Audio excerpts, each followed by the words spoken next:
नमस्कार, कैसे हो रीट वालों। एग्जाम नजदीक भी आ गया, 2 दिन बचे हैं अब तो।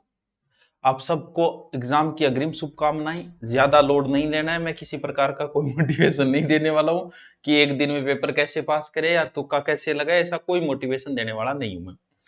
और डर तो आपने साइकोलॉजी पढ़ी होगी कि 14 मूल संवेग है, जिसमें से भय भी एक संवेग है। तो दुनिया में ऐसा कोई प्राणी नहीं जन्मा है अभी तक जिसे भय न लगता हो। अब कोई ये कहते हैं कि मुझे पेपर का डर नहीं लगता, इसका मतलब उसने तैयारी नहीं की तो नहीं भी लगता होगा। लेकिन डर की एक विशेषता है कि जैसे ही डर से आपका सामना होता है, आपका डर निकल जाता है। तो पेपर से पहले डर लगता है, पेपर हाथ में आने के बाद भी बीपी ऊपर नीचे हो सकती है, लेकिन 5 या 7 मिनट बाद सामान्य स्थिति आ जाती है, फिर आप आराम से पेपर को कर देते हो। तो इसमें कोई डरने की जरूरत नहीं है। और आपदा में लोग अवसर को खोजते हैं। व्यक्ति कैसा है, इस बात का पता तब चलता है जब व्यक्ति के पास अधिकार आते हैं। और अधिकार आने के बाद में अगर व्यक्ति से कोई कह दे कि मैं रिश्वत नहीं लेता, तो तेरे को ऑफर किसने किया है? जब ऑफर आ रहे हो रिश्वत के तब न ले, जब दहेज के ऑफर आ रहे हो तब दहेज न ले। तो आपदा में व्यक्ति अवसर खोजता है। हो सकता है कि अब 200 वाला रूम आपको 2000 में दिया जाए। हो सकता है जो रिक्शा स्थान तक पहुंचने में 40 रुपये लेता है, वो अब आपसे 400 ले। क्योंकि अब लोग अवसर खोजेंगे। क्योंकि इस दुनिया में इस प्रकार के ही लोग हैं। जब भी कोचिंग प्रगति पे होती है, ऊंचाइयों पे होती है, तो फीस बढ़ जाती है, कभी घटती नहीं है। यहां से पता चल रहा है कि व्यक्ति है किस प्रकार का, कि फिर तो 1000 रुपये कम नहीं करेगा। तो इस समय आपके सामने ये स्थितियां आएगी जिसमें से हो सकता है पानी की बोतल जो 20 रुपये में मिलती है, वो आपको 200 रुपये में मिले। इसलिए पानी की बोतल साथ में लेके जाएं। अगर आपका जहां सेंटर है, अगर 3 या 4 लोग अगर है, तो अपनी पर्सनल गाड़ी लेके जाएं आराम से। कहां बस में धक्के खाते फिरो, किसी के माथे लाग जाओगा, पेपर थारो खराब हो जाओ। क्यों? क्योंकि खेल पूरा दिमाग का है। तो अगर बस में जाओगे और गाड़ी लेके जाओ, कोई ज्यादा अंतर नहीं आने वाला, 100-200 का अंतर आ जाएगा। लेकिन आप सोचो 2 साल आपने तैयारी की है, पैसे तो वहां भी लगे होंगे। तो आराम से मूड फ्रेश करके जाए। अब नए लपड़ों में न पड़े कि 8 घंटे में हो जाएगा कि 10 घंटे में। जिन बातों में कुछ नहीं रखा, पहले का पढ़ा हुआ है तो ही आपका पेपर पास होगा। फिर आपको कौन सा यार 100 में 100 लेके आने हैं, मास्टरों 60% लेके आने, किसी प्रकार से जुगाड़ हो जाए। लेकिन जो एग्जाम से पहले मैं एक बात बताता हूं, हर रीट की एग्जाम से पहले ये बात बताता हूं, क्योंकि 10% लोग इस चीज में गलतियां करते हैं पेपर भरते समय। 10% से भी ज्यादा संख्या है ये। और पहली बार जो पेपर दे रहे हैं उनके लिए बात अति ही आवश्यक है, जिसे ध्यान देना बहुत जरूरी है। पहली बात, जैसे पेपर आपके सामने, ये पूरा पेपर है जिसमें से पूरा लिखा होगा कितने पेज है, यानी टोटल 150 क्वेश्चन है और मार्क भी 150 है। ये पूरा पेपर मैंने निकाला है कि इस प्रकार का पेपर होता है। ये पीडीएफ भी मैं डाल दूंगा ताकि आप समझ सको इसको टेलीग्राम के ऊपर। देखो इस चीज में क्या ध्यान रखना है आपको। थोड़ा सा समय दे के प्रारंभ में यहां से पढ़ लिया कर। कई बच्चों की कोई पूछ रहा है कि सर क्या नेगेटिव मार्किंग है क्या? भाई, पात्रता में कहीं नेगेटिव मार्किंग नहीं होती। फिर भी मेरा क्यों मानो तुम कहना, यहां पर बाकायदा लिखा होगा कि 150 क्वेश्चन है, 4 खंडों में विभाजित है। अब अगर ऐसा हो तो 5 खंडों में हो सकते हैं।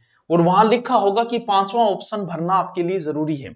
यानी उस क्वेश्चन को अगर आप अटेम्प्ट नहीं कर रहे, तो आप 5वां ऑप्शन भर के आओ। तो यहां लिखा होगा। फिर यहां लिखा है, देखो उत्तर के लिए नेगेटिव मार्किंग नहीं होगी, अगर होगी तो यहां लिखी होगी लाइन। तो इसलिए थोड़ा सा समय निकाल के इस लाइन को जरूर पूरा पढ़ लिया करो। जैसे ही आप पेपर खोलोगे, सबसे पहले आपके पेपर में ये देखो पूरे दे रखे। साइकोलॉजी है 30 है, इतने पेज तक है, पेज संख्या 3 से शुरू होगी 9 तक चलेगी। पूरी ऊपर लिस्ट दी गई। देखो थार खातर कितनी सहूलियत कर रखी है सरकार। और क्या करे थे बताओ, हिंदी कहां से कहां असेस करता। अब देखो समस्या कहां आती है। पहले 30% साइकोलॉजी के होंगे, यानी सबसे पहले आप साइकोलॉजी से टकराओगे। और कई बार क्या होता है कि रीट या आर्टेट की साइकोलॉजी थोड़ी सी कई बार टफ आ जाती है। कई बार अगर सही लेवल में आई तो कई बार टफ आ जाती है। तो यहां ज्यादा दिमाग खराब न करें, अपने दिमाग को पहले ही इजाजत दे दे कि हो सकता है साइकोलॉजी टफ हो, फिर भी मैं 60% लेके आ जाऊं। इजी आ जाए तो बहुत अच्छी बात है। जैसे ये तो वन लाइनर है, कई बार वन लाइन पर्सन नहीं आते, तो समझ जाओ कि थोड़ी सी बंदे ने टफ उठा ली है। उठा ली तो आप अपने दिमाग को अगर पहले कह देते हो कि साइकोलॉजी थोड़ी टफ आती है, तो आपकी समस्याएं नहीं, एक बार ना घबरा जाओ, क्योंकि सबसे पहले साइकोलॉजी देगा। समस्या आती है जैसे ही साइकोलॉजी खत्म होगी तब। बस यही चीज आपको सीखनी है। 30 क्वेश्चन, 1 से लेके 30 क्वेश्चन जो है वो साइको के होंगे। फिर आपका शुरू होगा सब्जेक्ट। अब जैसे किसी की फर्स्ट लैंग्वेज हिंदी है, किसी की इंग्लिश है, किसी की संस्कृत है, किसी की उर्दू है, कुछ भी हो सकती है। वो आपको पता है कि आपकी फर्स्ट लैंग्वेज क्या है और आपकी सेकंड लैंग्वेज क्या है। अब जैसे ही साइकोलॉजी खत्म होगी तो 31वां पर्सन जो मिलेगा ना वो हिंदी का होगा। दूसरी लैंग्वेज जो पहली लैंग्वेज जो शुरू होगी वो 31 नंबर क्वेश्चन से शुरू होगी। वो सबसे पहले शुरू होगी का हिंदी, यानी आपके पेपर में हिंदी। अब क्या है, फर्स्ट लैंग्वेज सबकी हिंदी होती है। बच्चा सोचता है मेरे अनुसार ही पेपर तैयार करे, पहली पोथी हिंदी आ गई।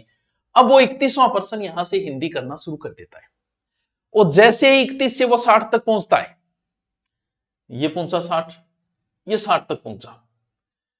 अब आ गई इंग्लिश, अब गलती यहां शुरू कर देता है।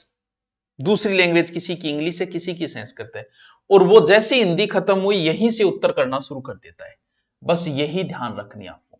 आप गौर से देखोगे तो वो जो इंग्लिश शुरू हुई है उसका भी पर्सन संख्या 31 है, यानी पहली लैंग्वेज हिंदी, उसका पर्सन संख्या 31, उसके तुरंत बाद इंग्लिश आएगी, उसकी भी 31, फिर संस्कृत आएगी, उसकी भी 31। ऐसे करके लैंग्वेज शुरू हुई है।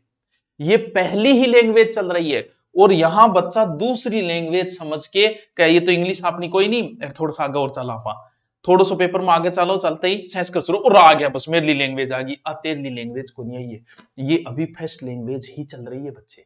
इधर देखना 31 नंबर, बस यही गौर करना है आपको। आप ये ध्यान रखना कि अगर आपकी फर्स्ट लैंग्वेज हिंदी है तो 31वां पर्सन जो है वो हिंदी का मिलेगा आपको। अगर आपकी इंग्लिश है तो 31वां क्वेश्चन ही इंग्लिश का होगा। अगर आपकी संस्कृत है तो 31वां क्वेश्चन आपको संस्कृत का करना है। और जैसे ही फर्स्ट लैंग्वेज समाप्त होगी, क्यों इसके बाद देखो 31वां पर्सन उर्दू का आएगा। इसके बाद और कौन कौन सी लैंग्वेज दे रखी है भाई, ये देखो उर्दू आ गई, उर्दू आ गई ना 31, अपन तो कौन देखो फिर देखो सिंधी का 31वां क्वेश्चन, यानी अभी फर्स्ट लैंग्वेज ही चल रही है। अब देखो सेकंड लैंग्वेज कहां आएगी, देखो ये भी 31, पंजाबी बोलो, पंजाबी का भी 31, जिसकी पंजाबी लैंग्वेज है वो सीधा 31 नंबर क्वेश्चन पंजाबी का ढूंढे। पहली लैंग्वेज चलेगी, सबसे पहले हिंदी आएगी, फिर इंग्लिश आएगी, फिर संस्कृत आएगी, फिर ये जो भी लैंग्वेज दे रखी है ये आएगी। आपको 31 नंबर क्वेश्चन वो ढूंढना है जो आपकी पहली लैंग्वेज है। यानी किसी की उर्दू पहली लैंग्वेज है तो वो 31 नंबर क्वेश्चन होना चाहिए, बस ये ध्यान रखिए। मेन चीज ये लो गुजराती, ये 31 नंबर क्वेश्चन गुजराती का। अल्लाह बहुत लैंग्वेज है भाई, मैं भी आज ही देखियो इतो तो अब शुरू हो जाएगी शायद। ये सेकंड लैंग्वेज शुरू हो गई, ये दोबारा आ गई हिंदी। देखो अब जिसकी सेकंड लैंग्वेज मान लो हिंदी है, या पहली लैंग्वेज जिसकी संस्कृत हुई, दूसरी मान लो उसकी हिंदी है, तो आपको 61 नंबर क्वेश्चन पे जाना है, बस ये ध्यान रखना। बात इतनी सी है, इसीलिए तो इतने पेज है इसमें। बंदे ने इतने पेज के साथ माथापच्ची न करने के लिए, मान लो कोई बंदा ये चाहता है कि भाई मेरी पहली लैंग्वेज हिंदी है, तो यहां टिक लगाओ हिंदी 30%। यहां देखो 10 पेज से शुरू होके और 13 पेज तक है। अब मान लो इतने देखो, पहली हिंदी, फिर इंग्लिश, संस्कृत, उर्दू, सिंधी, पंजाबी, किसी की पंजाबी पहली लैंग्वेज है तो उसको माथापच्ची करनी नहीं। यहां देखो ये फर्स्ट लैंग्वेज है, पंजाबी है, और पंजाबी में सीधा पेज आना है 29 पे, और 32 पेज तक चलेगी। ये तो सीधा 29 पेज निकालो कि मुझे पंजाबी करनी, यहां से देखो। अब दूसरी लैंग्वेज आपकी जो है, बस इतना याद रखना, दूसरी लैंग्वेज में आपका पर्सन संख्या 61 से शुरू होना चाहिए। ये देखो 61 61 61 61 61। मान लो दूसरी लैंग्वेज किसी की सिंधी है तो वो सीधा यहां आएगा, सेकंड लैंग्वेज है सिंधी, सीधा ढूंढेगा कि पेज संख्या 57 पे जाना है, और ये बस इतना ध्यान रखना पर्सन 61 नंबर होगा। इस चीज का पेपर केस में फिर आपकी शुरू हो जाएगी कौन सी, वो जो लास्ट आपका है ये सोशल साइंस, ये मैथ वालों के लिए वो। अब मैथ वाले हैं वो पर्सन संख्या 91 ढूंढेंगे, और सोशल साइंस वाले वो 91 ढूंढेंगे। वो पेज नंबर यहां से सीधा देख लो कि इतने पेज पे जाना है मेरे को। पहली लैंग्वेज अगर आपकी जो भी है वो 31 नंबर क्वेश्चन होगा, दूसरी लैंग्वेज आपकी जो भी है वो 61 नंबर क्वेश्चन होगा। अगर मैथ आप है तो वो आपका क्वेश्चन नंबर 91 होगा, मैथ और साइंस है। अगर कोई सोशल साइंस है तो उसका 91 नंबर होगा। ऐसा ही लेवल फर्स्ट में होगा, ऐसा ही लेवल सेकंड में होगा। बस मास्टरों लास्ट यही गुरु ज्ञान है, ये ध्यान रखना। ये बहुत बड़ी गलतियां हैं, बच्चा हर बार कर देता है।